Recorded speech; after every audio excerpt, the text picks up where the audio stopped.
종교적 사건으로 처벌을 받을 경우에 어느 정도 수준의 처벌을 받느냐라는 거예요.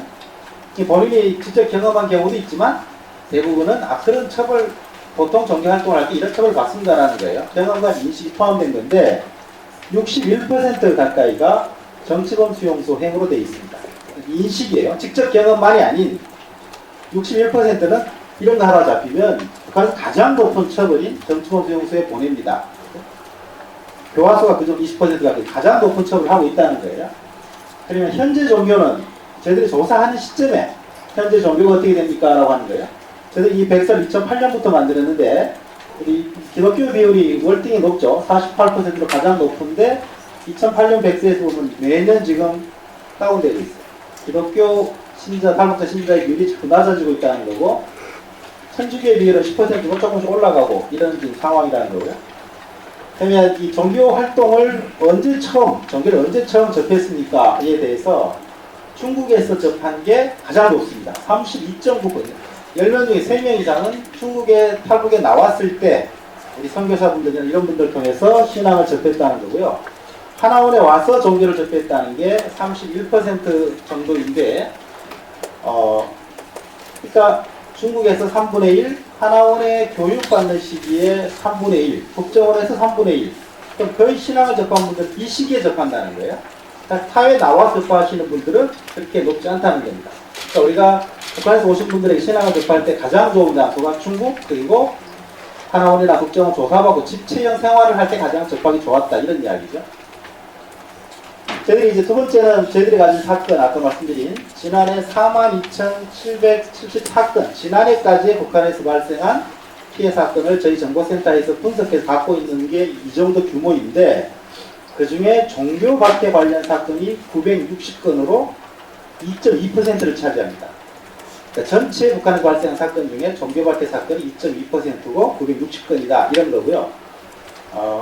그러면 이 종교 박해 사건이라고 하는 것이 구체적으로 뭐를 말하냐? 저희들은 5가지로 나누고 있는데요. 하나는 직접적인 종교 활동, 그 다음에 종교 물품을 소지하는 경우, 성경을 갖고 있거나 이런 경우요.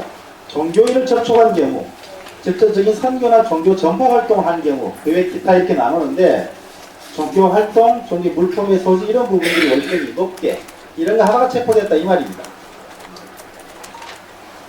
종교 박해로 인해서 처벌을 받거나 관계되는 인물들을 저희들이 인물 파일을 갖고 있는데 그 중에 67% 정도가 피해자로서 저희들이 파악된 거고 목격자는 18.4%인데 종교박해 가해자라고 밝혀져 있는 사람은 1.3%밖에 안 됩니다. 왜냐하면 종교박해 가해자라는 게 구금시설이나 이런 데 조사관이나 이런 사람들인데 자기 신분 밝히면서 고문하는 사람은 없죠.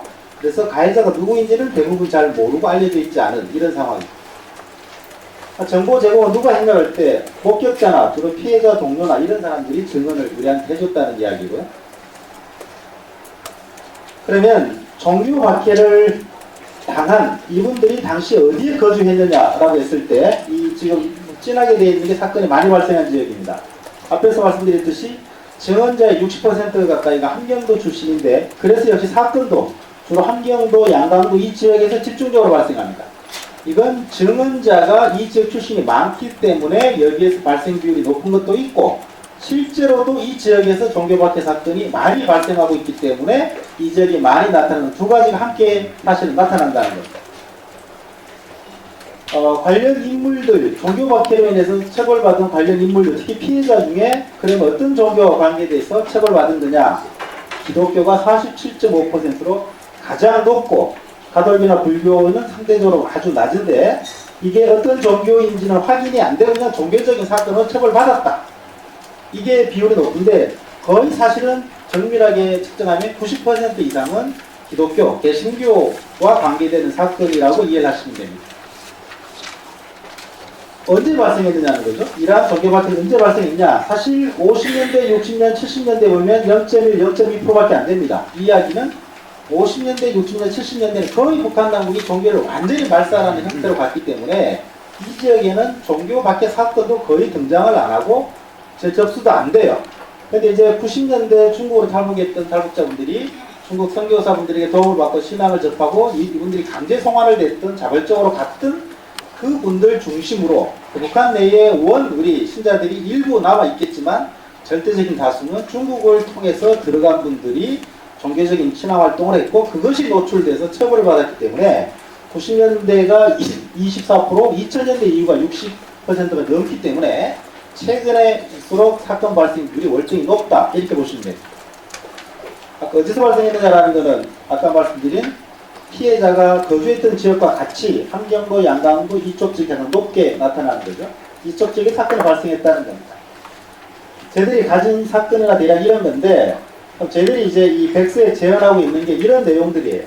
그럼 이렇게 많이 발생하고 있고 계속 더 증가되고 있는데 한국 교회 우리 외부에 있는 이 종교인이든 종교인이 아니든 이러한 사건들의 발생을 어떻게 볼 것이냐, 어떻게 이들을 구제하고 도와줄 것이냐에 대해서 저희들이 가진 결론은 기도도 하셔야 되지만 기도만 하셔서는 안 된다라는 게 저희들이 가진 결론이에요. 제가 이 책을 낼 때는 이런 책을 발행하면 대한민국 수많은 교회, 북한 선교에 대해서 수십만 번씩 나갈 줄 알았어요. 유료 판매들은 1년에 10건도 안 됩니다. 가장 안 팔려요. 왜? 뭔지 잘 모르겠습니다.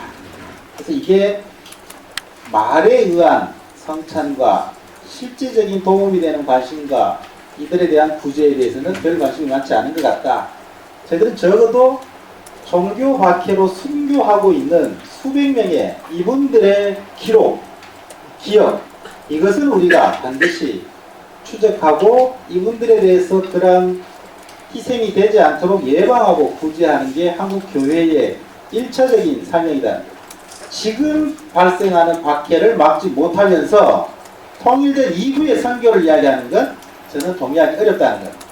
지금의 박해와 지금의 순교자들부터 구제하고 돕는 것으로 시작해서 그것이 통일 전후 과정의 선교 복음화로 가야 하는 것이지 이것을 건너뛰고 그 다음을 논하는 것은 제가 볼 때 썩 바람직한 건 아니다 라는 게 저희들이 일반적으로 갖는 인식입니다.